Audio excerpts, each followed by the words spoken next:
Well, good afternoon, Mavericks, and everyone else joining us today. Welcome to our sixth UNO Young Alumni Professional Series webinar. My name is Nathan Hankinson, and I am the Assistant Director of Alumni Engagement. I'm excited to be a part of this series as UNO graduate and lifelong Omaha native, and it is my privilege to serve the UNO alumni community. With that being said, a few quick notes before we get started with today's webinar. First, all our visitors today do not show up on anyone's Zoom screen, so please don't worry about being seen.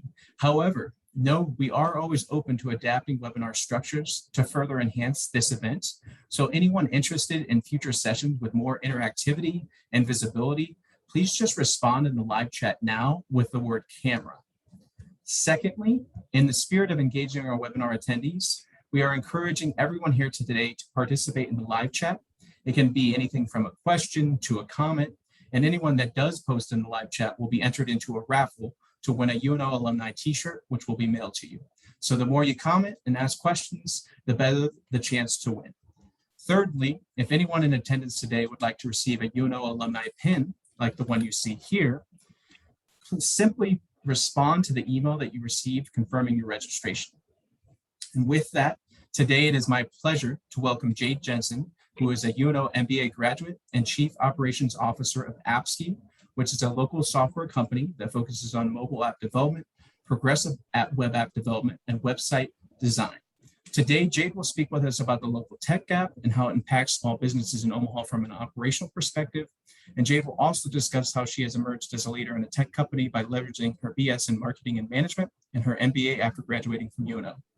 Jade, welcome. Hi, thank you for having me. I appreciate it. Of course.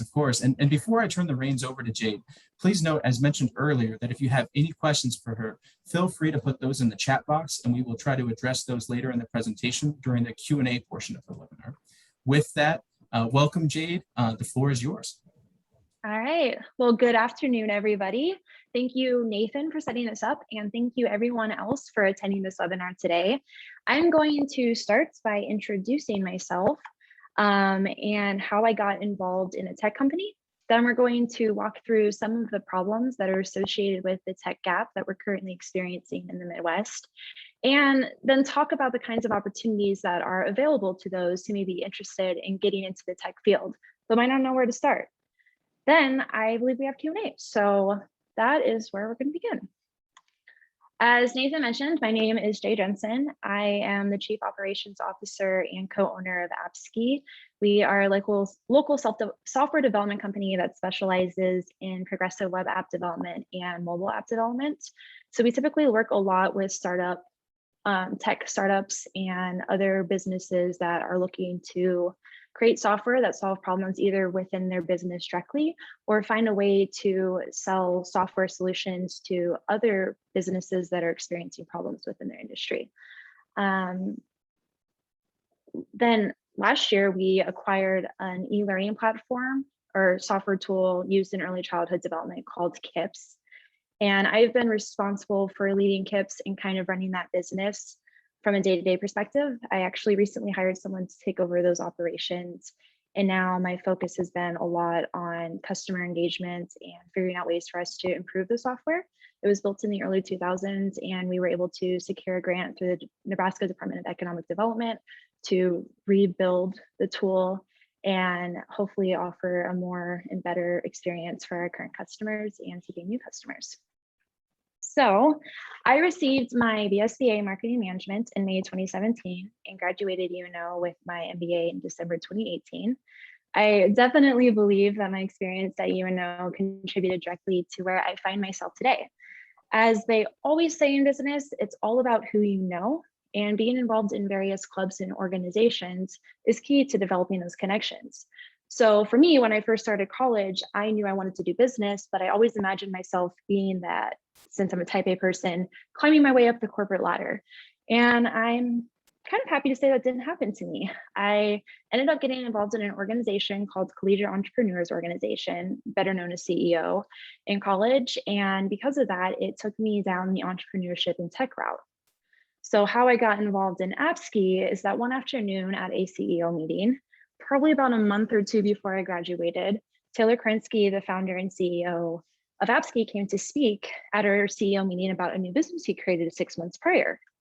I'm afraid I didn't really think anything of it at the time, but one of my good friends connected with him and found out that he was looking to hire someone for marketing as an intern during the summer. And I was still looking for a part-time role because I was planning on starting my MBA in the fall and I was going to be a graduate assistant for UNO's Center for Innovation, Entrepreneurship, and Franchising. And so I was just looking for something to do and work and all that stuff. And I ended up getting involved with that as well as another business. And then after I graduated, a week into both the businesses, the first company I was working at ended up going bankrupt. I like to believe that wasn't my fault. I really don't think my marketing was that bad. But luckily, Appsky had just landed a large contract and they were looking to add more hours for me. So I was able to work a lot more during the summer. And honestly, what grew into a summer internship ended up turning into me becoming a business partner and helping run more of the business operations side of things. So my role has shifted from marketing to helping with sales to building websites and learning more of the technical stuff of the business. It's really shifted a ton, and every day is pretty different. It was also nice because the first couple of years I was at Appsky, I was pursuing my MBA at the time. So I was able to directly apply a lot of what I was learning to the business itself. And there were also a couple of times I was able to work on Appsky in a project for class, since the MBA focuses a lot on business strategy. So it was really valuable for me being at UNO and having that experience, especially when I was able to apply it to a real life business. So as a business, we have actually doubled in the last year, which is awesome. However, we are starting to experience the problem that a lot of businesses across Omaha are experiencing right now, is that each developer, it's just hard to find tech talent. It's increasingly challenging to hire for software developers and to be able to afford them. And we're seeing a huge tech gap. So as a result of a handful of meetings I've attended, being a part of Nebraska Tech Collaborative and just talking to some of my coworkers, I wrote up a list of different problems that are contributing to the tech gap, as well as some of the effects that it's having on businesses in the community. So I will spend a little bit of time walking through that. So as we see, there has been a high demand for tech talent, but unfortunately not enough experienced people to fill the roles that businesses are needing. As of right now, if I remember the number correctly, there's roughly 2,800 reoccurring open technical positions that are available in just Omaha and Lincoln alone. And most of those businesses need more experienced individuals, especially like mid to senior level developers, to work on their software. Junior tech talent, which is usually what we receive like after someone goes from school because they don't have that experience. Sometimes it's hard to want to hire for junior tech or junior developers, because we see that sometimes it's a bit of a risk. So in our experience the last few years, we have hired junior developers, and some of it have been really good experiences. They learn, they're independent, they ask questions when appropriate, and they grow into the role. And then one situation, we had a developer that unfortunately didn't fit our company very well, wasn't producing the amount of work we expected after a few months. And it was also really hurting from a training perspective, the developers who needed to focus on these more complex projects, but they were spending time trying to explain things. So a lot of businesses also have that issue too, because depending on the role that they have filled, trying to make that decision on whether or not they want to hire a junior developer and give them that experience, it's a business decision, and in a way, it's a bit of a risk too. So we have seen that there's the high demand but low supply, and we also see that there isn't a very clear path in place to fill all these roles or to fill this demand. The problem is a little mucky right now. So yes, we do have quite a few resources available in Nebraska to teach programming to students. But unfortunately, there aren't a ton of opportunities for these students to get the experience that they need before they start entering the workforce from a full-time perspective. So we're trying to solve this, but there's a lot of different pieces that go into play. And it really starts off with the pipeline that you see when people start from a young age to people who are changing careers to be in the tech field. So starting off, one of the big problems is that programming or tech classes simply aren't offered from a K to 12 schooling system. So besides some of the larger schools that you see in Omaha, so besides those magnet schools, most schools don't offer a computer science class, or they don't have a huge emphasis on STEM opportunities for students, especially not in rural schools. So as the demand for tech jobs continues to increase over the next couple of decades, the need to teach America's future workers tech is increasing along with it. So as a result of kids, and even then, like kids aren't exposed to these different STEM opportunities at a young age. And if they don't get that exposure, then they have no idea really that it exists, or that there's a possibility that they might really love it and this is a career that they want to make out of it. So then when we start entering the college and university side of things, we see that enrollment numbers at local colleges are actually pretty low right now for people wanting to enter the IT field in different positions that are along with it.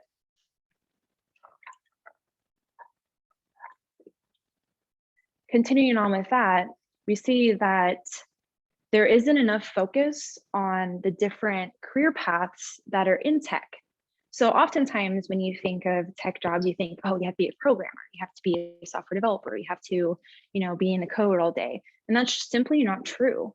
And a lot of the programs that do exist, they're trying to teach people how to be programmers or developers, but they have to be also, in a way, blunt enough to say, hey, we just don't think that this is a good fit for you. However, your skill set is so much stronger in X, Y, and Z, and we think you would actually do really well in this specific tech position, and that you should consider it. And I think sometimes that's the problem, is that people there is a lack of awareness of the different availability and positions that are out there now. So I will actually go through some different ones later about some positions that people can enter. And then just to top that off, we also see that there's a lack of diversity across the board. So as you'd expect, software development is a pretty male-dominated field, and it's something that they're working on, but trying to get more women and minorities involved in just making it a more diverse field. So we have that. And then now I will talk a little bit about the problems contributing to the tech gap from a business standpoint. So some of the things that we're seeing on our end as a business. For the Midwest specifically, as everything is starting to work and move towards remote work, we see that a lot of the coasts, so the East and West coasts, are able to basically recruit Midwest workers now.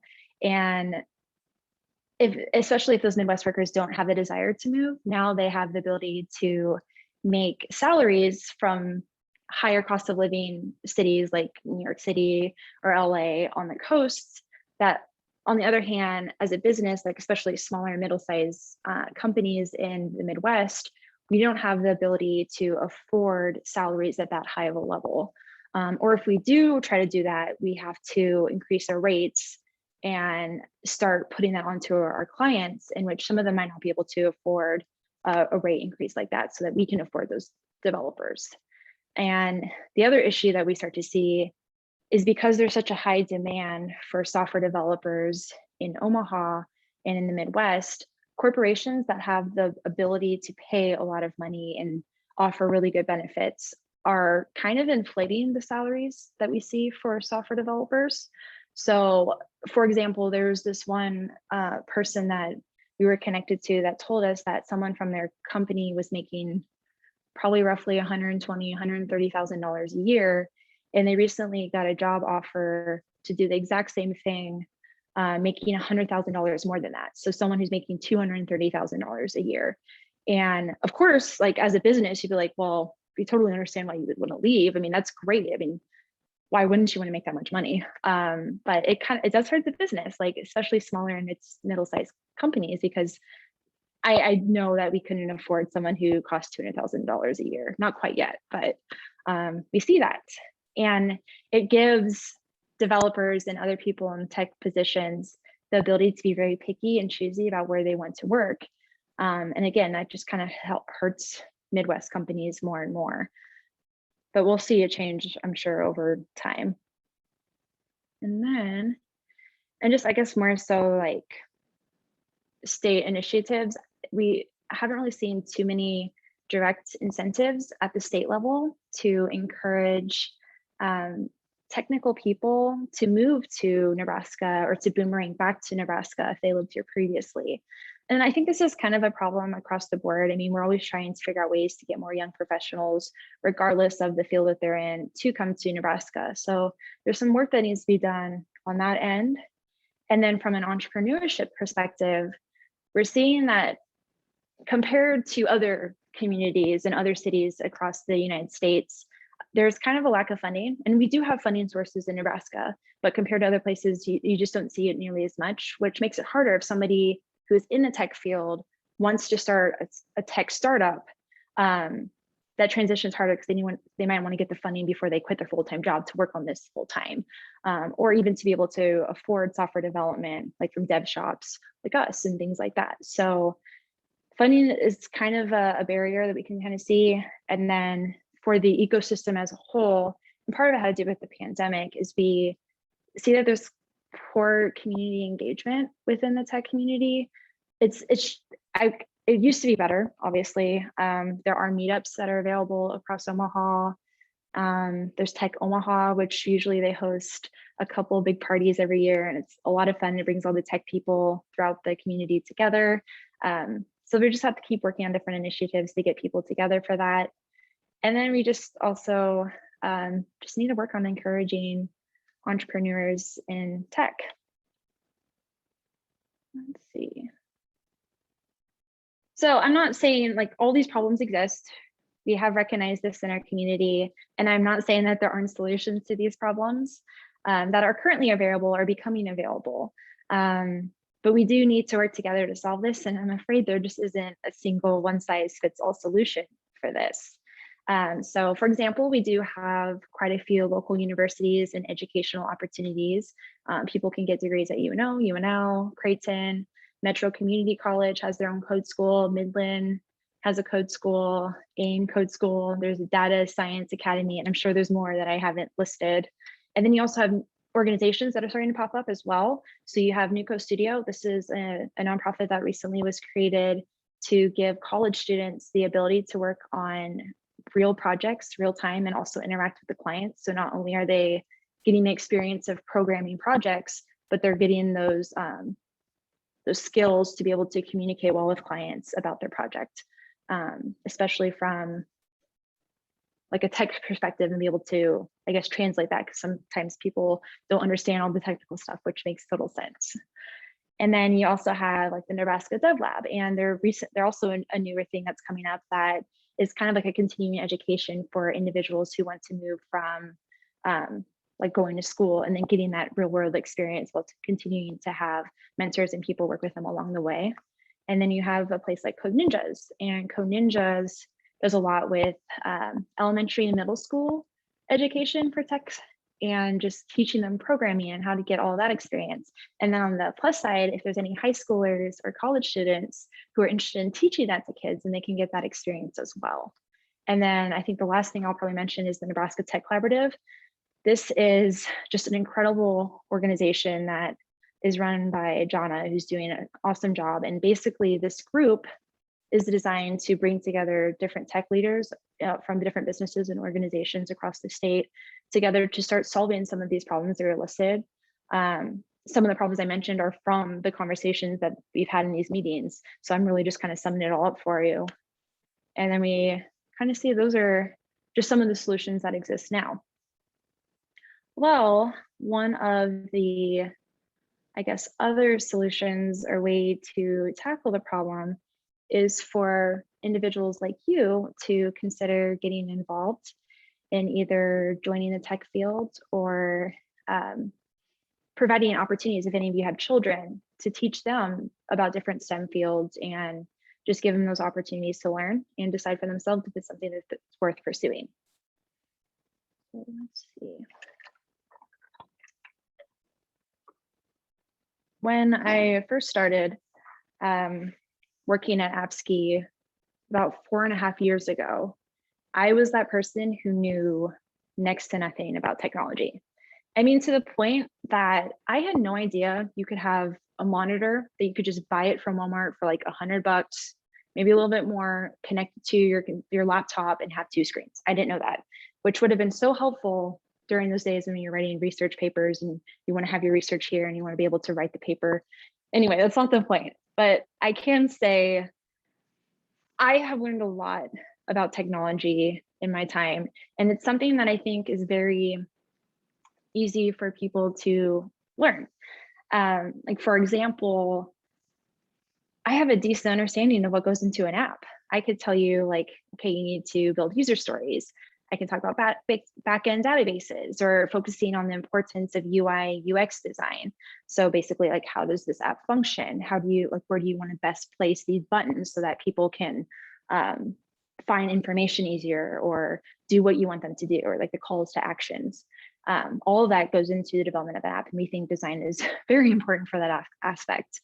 And then also like how apps interact with other databases, and they use APIs to connect the two. I mean, so on and so on. There's tons of tech information out there, and I've even learned, this is kind of how I determined I don't want to be a programmer, but I've learned some very basic, very basic programming on how to make small edits on websites when it needs to be just a little bit more custom. Luckily, I do have a team of great software developers who are always willing to help me out when Google fails to provide me with the correct solutions of me just copying and pasting the code and just hoping it works. That does not work every time, unfortunately, but I'm learning. But as you can see, I'm not a programmer, nor do I really have the desire to become one. But as I mentioned earlier, programming just isn't for everybody. And it's not necessarily an easy career to go into, but luckily there are many different types of tech career paths out there. And I would even argue that the person who can understand technology and be able to communicate technical details to non-technical people is probably a more valuable person in some cases. Because when people don't understand, you can be that link that makes them understand, you know, they're a client of yours and they're trying to actually build the software product and they don't understand what's happening, being able to communicate that helps a lot. So just joining the tech field, like I said, it can be learned. And what's cool about it is it's available in many different industries. I mean, technology is a need all across the board. So if there's a specific industry that you're really interested in, you could probably get a tech related job for that industry. Like even agriculture is huge in Nebraska, and ag tech is something that is growing like crazy over the last few years, especially like UNL has something called the Combine, which is like a startup incubator for them. So we start to see kind of stuff like that, and just how those startups and those businesses are helping solve problems to save farmers time and money and, you know, reduce costs and stuff like that. So we also like entrepreneurship opportunities. You don't have to be a programmer. And now I feel like I'm talking really quickly. There are quite a few technical job positions that people can consider that isn't necessarily programming every day. So one important role is quality assurance and testing. This person is basically responsible for testing or breaking an app.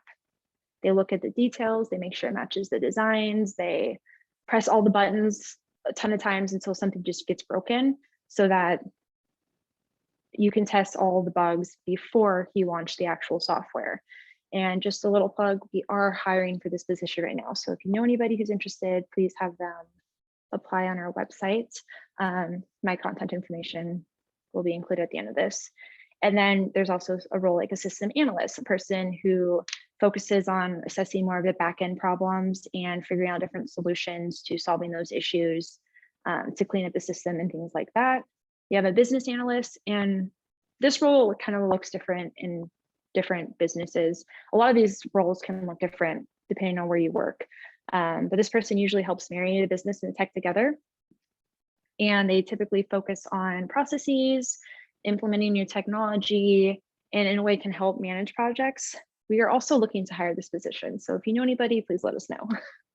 Okay, I'm done with that. So product owners, this is usually the individual who might be assigned to just one specific project or a specific software product.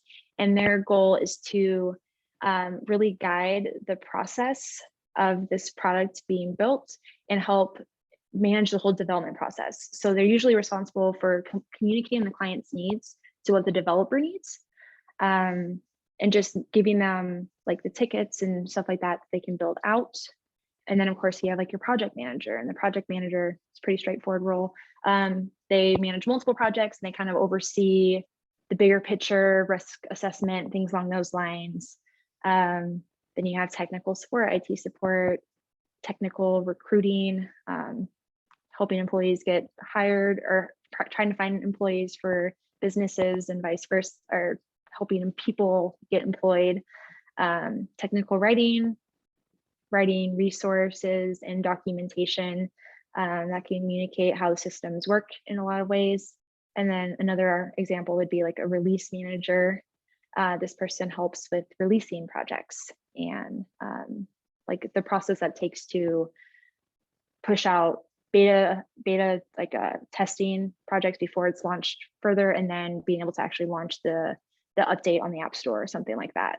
And then I didn't include it on here, but I mentioned earlier the UI UX designer or user experience, user interface designer. This person is very creative and has a good understanding of how tech works as well, because they have to follow like different tech standards. Like when you're using an app, you know that the ... usually means that it'll lead to like another menu with something, or you know, the hamburger menu. Like there's a lot of different things like that that they have to think of from a design perspective.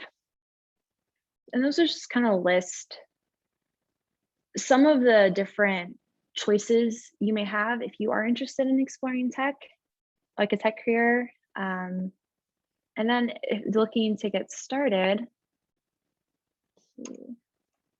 seek a school. And you don't necessarily have to sign up for a program specifically with an in-person school if you don't want to.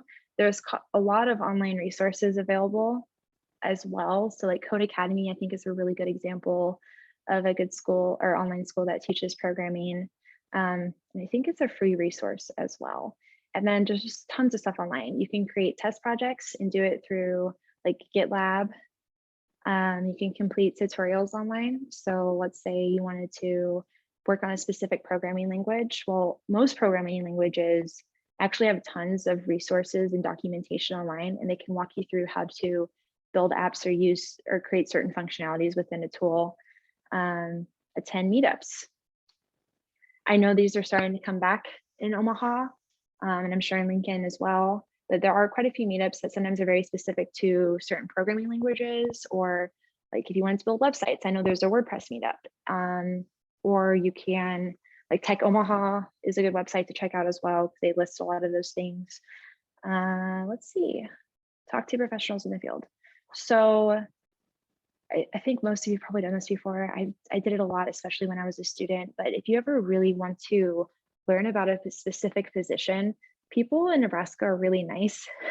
And you can just connect with them on LinkedIn. And when you connect and you want to add like a little message, just say, hey, I really want to learn more about the role that you're doing because I'm interested in possibly pursuing this. Can I buy you a coffee? And I would say most times they will say yes. Worst case scenario, they just ignore you. And then you just move on to the next person who has that experience.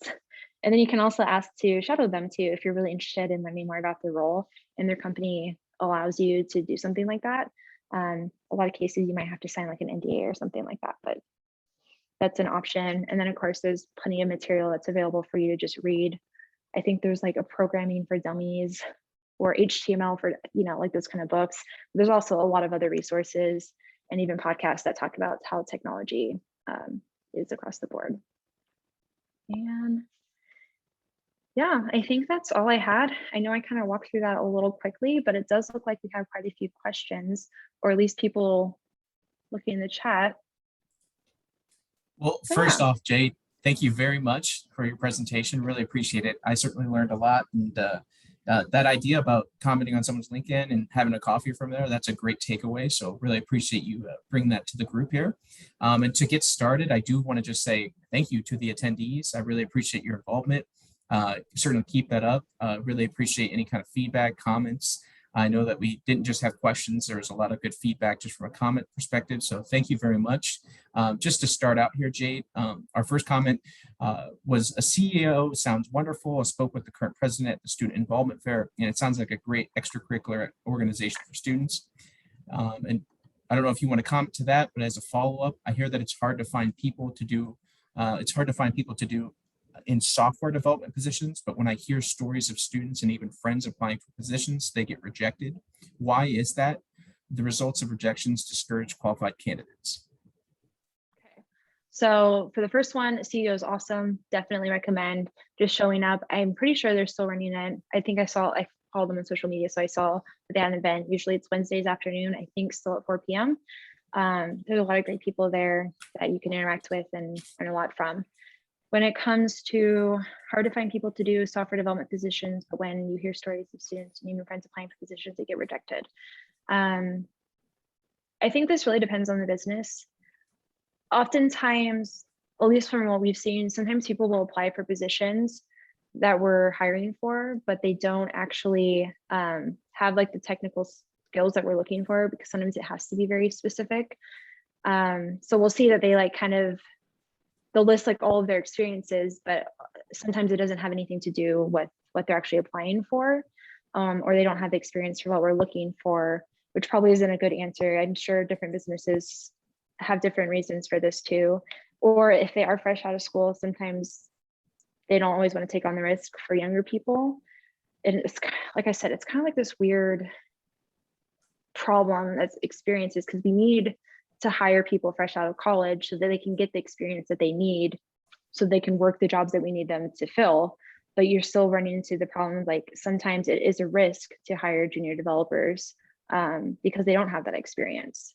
So yes, I'm so sorry. I don't know if I actually answered your question, but it shouldn't discourage them. I think like anything, getting a job, if there's a way you can find, if you can find a way, or if your friends can find a way to interact with the people in person, like without applying yet.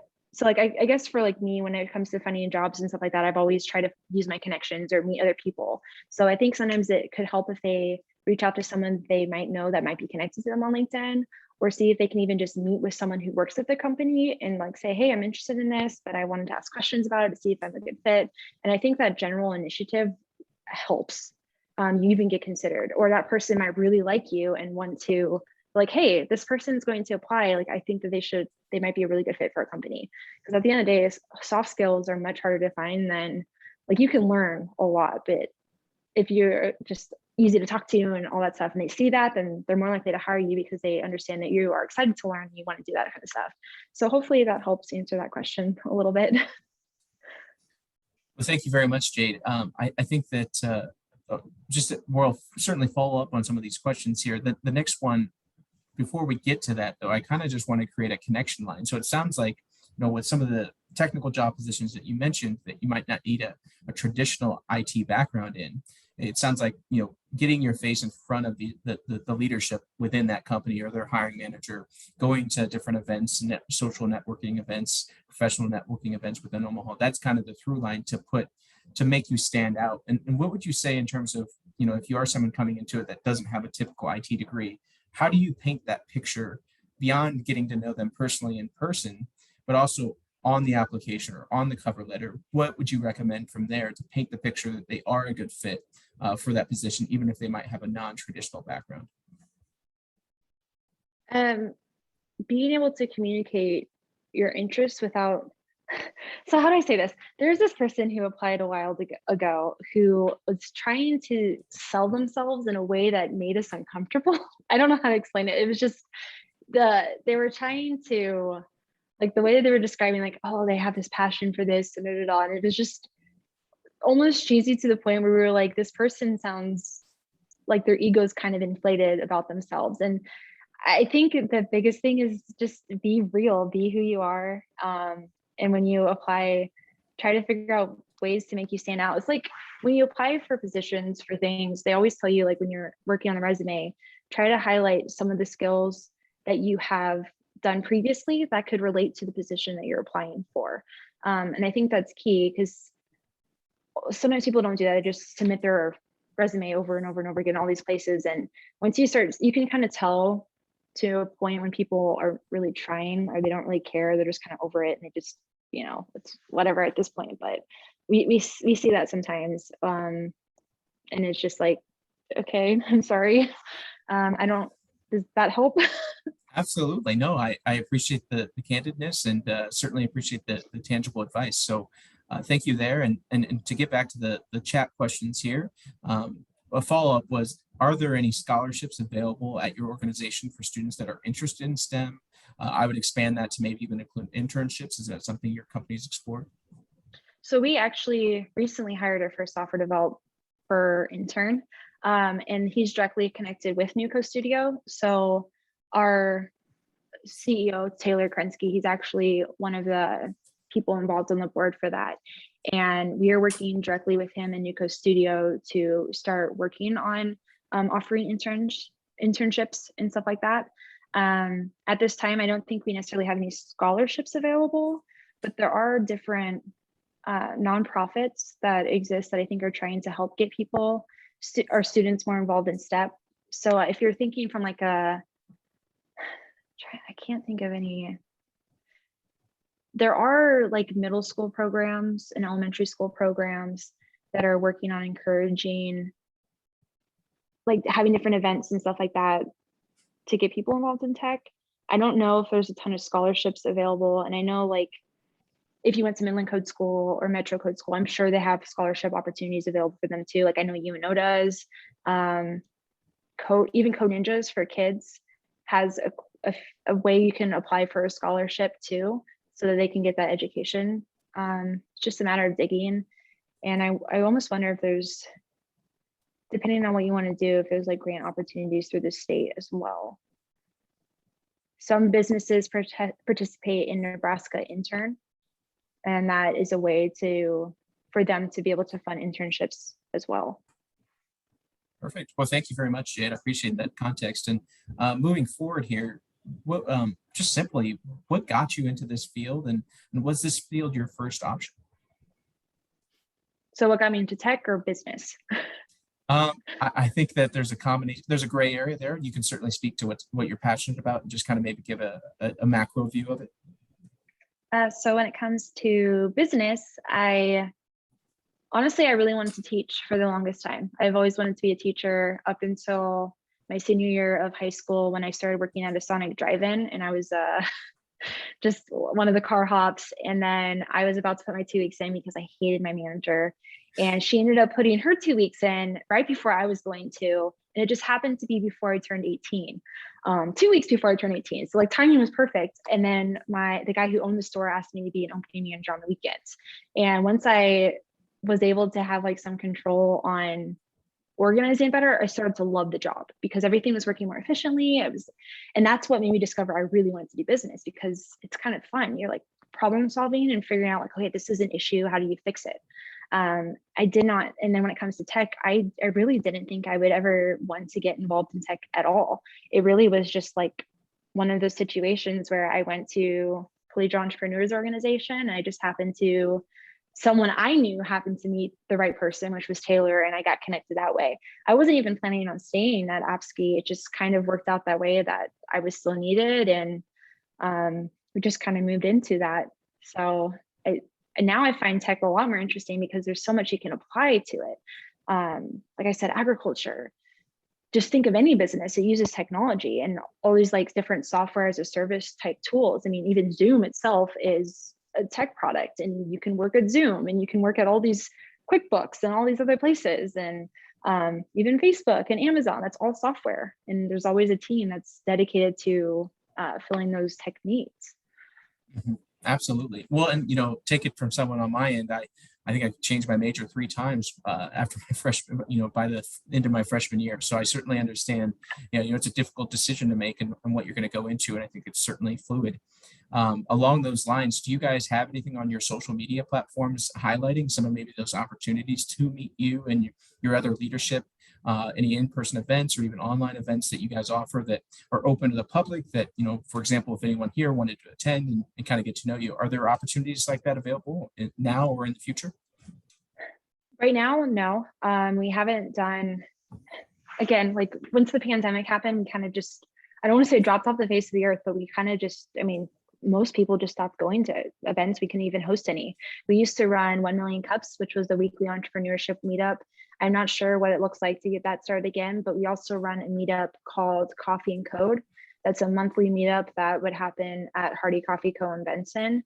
I know we have talked about getting that back up and running again, because that was something that was working out really well. So basically we have a different tech person come and talk about a specific tech topic. So it could be talking about blockchain, it could be talking about drones, it could talk about artificial intelligence. Every month was a different conversation.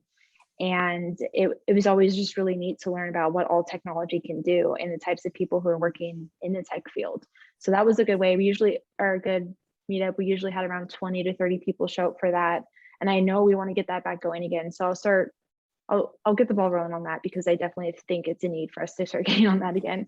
And then I know there's different, like, I think tech and startups, like entrepreneurship, kind of go hand in hand in some situations. So I know I think it's called Startup Grind is an event that's starting to happen a lot lately. Obviously any events through the UNO Alumni Association, although that's not specifically tech, it's still a good way to meet people. And then we have, what was it? Tech Omaha. I need to confirm it, but I'm pretty sure they will have a Tech Omaha event later this year. I know they didn't have it this past year, but they usually have an event in June and December, and it's basically like a huge party. And there's usually tons of people from the tech world that go to it. For those of age, which I think is everyone, but anyone over 21 can go, and it's like they serve free alcohol, and it's just a fun event. And they usually have like some recruiters there. So if you want to learn about different tech opportunities, that would be a great place to start. Usually it's the first or second weekend of December. So I'm sure more information will come out on that soon. From my understanding, I do think it's happening, but I would have to double check that. That's a good idea though. I will start working on getting more involved again. And if anything, like, you can always just reach out to us. I guess my email's on the slide right here. Feel free to email me if you have any questions, or connect with me on LinkedIn. I'd be happy to grab coffee. I love coffee. I drink it way too much. So always down to just hang out, and really just meet people and connect. And Perfect. yeah. Well, thank you very much for that good info. I think you gave us a lot of great contacts, and hopefully, some events can come on through here. I think it's just a great comment here. It's not a question, but by Chelsea, a book recommendation, Tech Boss Lady. I don't know if you're familiar with that particular book, Jade. Is that something that you've read before? Love to hear more about that, Chelsea, if you want to comment down below, but certainly going to add that to my reading list. So thank you. So thank you very much. I appreciate it. So apparently she is the founder of Girls in Tech. So really, that's amazing. Cool. I did not know that. So thank you very much for adding that to the chat there. And also thank you very much for the comment, CEO meets Wednesday nights. So appreciate that as well. Looks like we just missed our window with the one this week, but also just wanted to comment here. We did have some that were interested in learning more about the job openings. I certainly would direct everyone to look at Jade's contact information there. I'm sure the website, the Appsky website, and if you need to have any further questions, I'm sure she can direct you to the right person. Jade, does that sound like good advice on my end? Absolutely, you got it. Perfect. Oh, thank you very much, Jade. Appreciate you putting that Let me there. see if I can. I'm trying to find the actual link that takes us to the jobs. Oh, it really is. Thank you.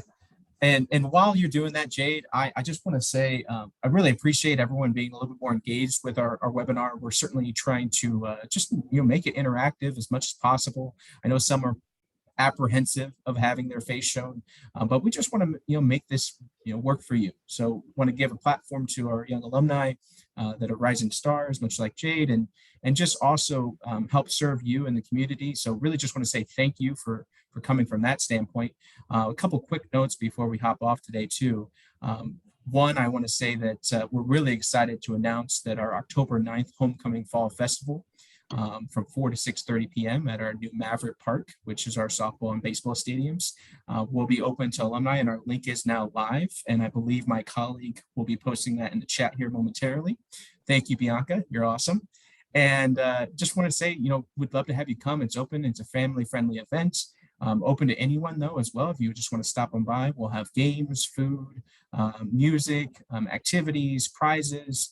Hopefully my boss Anthony in a Durango suit running around the baseball field maybe. So really looking forward to having a great time.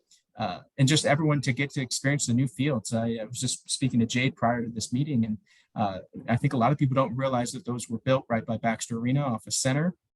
And it's just a beautiful landscape when you come down from from west to east down Center Street to see it on the right-hand side there. So would love to have you at that event. In addition to that, we also have our YAPS speaker confirmed for October. So that will be posted, and we will be giving information about that as well. So we're really excited. It's with the Assistant Director of Strength and Conditioning, Skylar Brook from UNO, who's also a graduate, talking about healthy habits at work. So really excited to have him join this series as well. And with that, I just want to say, Jade, thank you so much for joining us today. Really appreciate the information that you gave, and want to open it up to you if you had any last comments or just plugs. Certainly plug away at this point, and thank you again. Thank you. I mean, really, I just appreciate everyone's time today, and I really hope you have an awesome weekend. I know it's not quite the weekend yet, but we're getting closer. So you have a good one, and be sure to attend some of these events. This sounds like so much fun. Awesome. Well, thank you very much for that, Jade. Thanks again for today.